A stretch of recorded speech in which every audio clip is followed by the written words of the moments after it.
मृत्युकालीन कथन dying declaration साक्ष्य कानून का एक महत्वपूर्ण अपवाद है। सामान्य नियम यह है कि साक्ष्य न्यायालय में शपथ लेकर और जिरह के अधीन दिया जाना चाहिए, किंतु भारतीय साक्ष्य अधिनियम 2023 के अनुसार यदि कोई व्यक्ति अपनी मृत्यु के कारण या मृत्यु से संबंधित परिस्थितियों के बारे में कोई कथन करता है और बाद में उसकी मृत्यु हो जाती है तो वह कथन साक्ष्य के रूप में ग्राह्य होता है। इसे मृत्युकालीन कथन कहते हैं। इस नियम का आधार यह विश्वास है कि मृत्यु के निकट व्यक्ति सामान्यतः झूठ नहीं बोलता। मृत्युकालीन कथन का अर्थ। मृत्युकालीन कथन वह कथन है जिसमें मृत व्यक्ति अपनी मृत्यु का कारण बताता है या उन परिस्थितियों का वर्णन करता है जिनके परिणामस्वरूप उसकी मृत्यु हुई। यह कथन मौखिक, लिखित, संकेतों या इशारों के माध्यम से भी हो सकता है। सरल अर्थ, जब कोई व्यक्ति अपनी मृत्यु से पहले यह बताता है कि उसे किसने, कैसे और किन परिस्थितियों में चोट पहुंचाई, तो वह मृत्युकालीन कथन कहलाता है।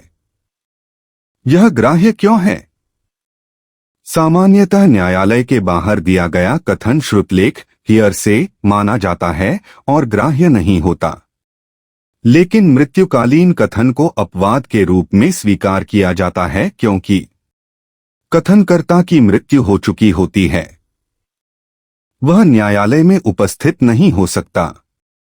कथन सीधे मृत्यु के कारण से संबंधित होता है। कानून मानता है कि मृत्यु के निकट व्यक्ति सत्य बोलता है। मृत्युकालीन कथन कब ग्राह्य होता है? 1. कथनकर्ता की मृत्यु हो चुकी हो। यदि कथन करने वाला व्यक्ति जीवित है तो उसका कथन मृत्युकालीन कथन नहीं होगा। 2. कथन मृत्यु के कारण से संबंधित हो। कथन यह बताए कि मृत्यु कैसे हुई या किसने की। उदाहरण, रमेश ने मुझे चाकू मारा। 3. कथन मृत्यु से संबंधित परिस्थितियों का वर्णन करता हो। यदि कथन घटना की पृष्ठभूमि या संबंधित परिस्थितियां बताता है तब भी वह ग्राह्य हो सकता है। 4. मृत्यु का कारण विवाद का विषय हो। मृत्युकालीन कथन तभी ग्राह्य होगा जब न्यायालय के समक्ष मृत्यु के कारण की जांच हो रही हो। 5. मृत्यु की आशंका आवश्यक नहीं। भारतीय कानून में यह आवश्यक नहीं कि कथन करते समय व्यक्ति को अपनी मृत्यु का निश्चित भय हो। यदि बाद में उसकी मृत्यु हो जाती है तो कथन ग्राह्य हो सकता है। मृत्युकालीन कथन के रूप। मौखिक कथन, लिखित कथन, मजिस्ट्रेट द्वारा रिकॉर्ड किया गया कथन, संकेत या इशारे। यदि कोई व्यक्ति बोल नहीं सकता लेकिन इशारे से अपराधी की पहचान करता है तो वह भी मृत्युकालीन कथन हो सकता है। सरल केस अध्ययन। सीता गंभीर रूप से जल जाती है और अस्पताल में भर्ती होती है। मजिस्ट्रेट उसका बयान दर्ज करता है। सीता कहती है, मेरे पति मोहन ने मुझ पर मिट्टी का तेल डालकर आग लगा दी। डॉक्टर प्रमाणित करता है कि बयान देते समय सीता पूरी तरह होश में थी। 2 दिन बाद उसकी मृत्यु हो जाती है। यह कथन मृत्युकालीन कथन माना जाएगा क्योंकि कथनकर्ता की मृत्यु हो गई।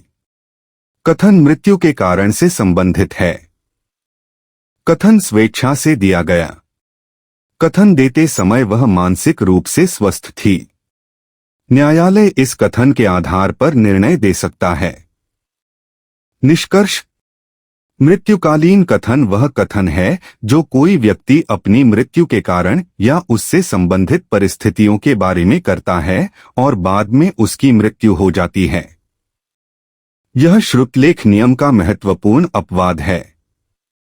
जब कथनकर्ता मर चुका हो, कथन मृत्यु के कारण या परिस्थितियों से संबंधित हो तथा मृत्यु का कारण विवाद में हो, तब ऐसा कथन ग्राह्य होता है।